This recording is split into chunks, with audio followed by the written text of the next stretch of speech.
just doing some tuning of the wrist joint, and particularly how it interacts with the support for the basal joint of the thumb, which is quite a complex little setup there.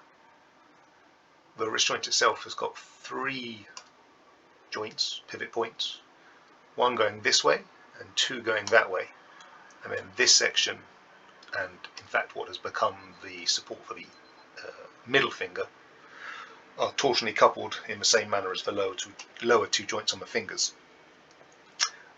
So this can move to about there, which makes it parallel with that, and as you can see, that causes this to interfere. However, first joint is out of the way, so I think we can probably get it back. So we're going to edit this part.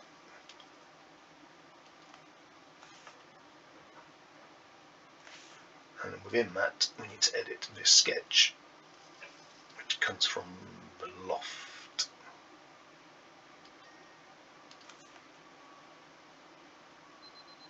So this is the outline of our wrist joint here. And this needs to miss it. And that's controlled by this angle.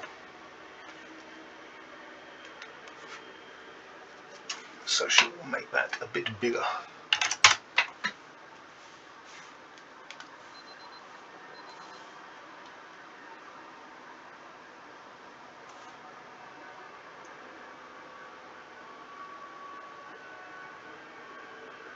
Yes, easy. Miss it by a lot then. Could maybe even go a little bit less.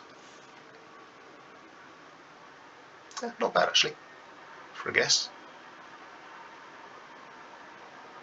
Okay, so that's how to correct the clearance angle on the basal joint of the thumb support.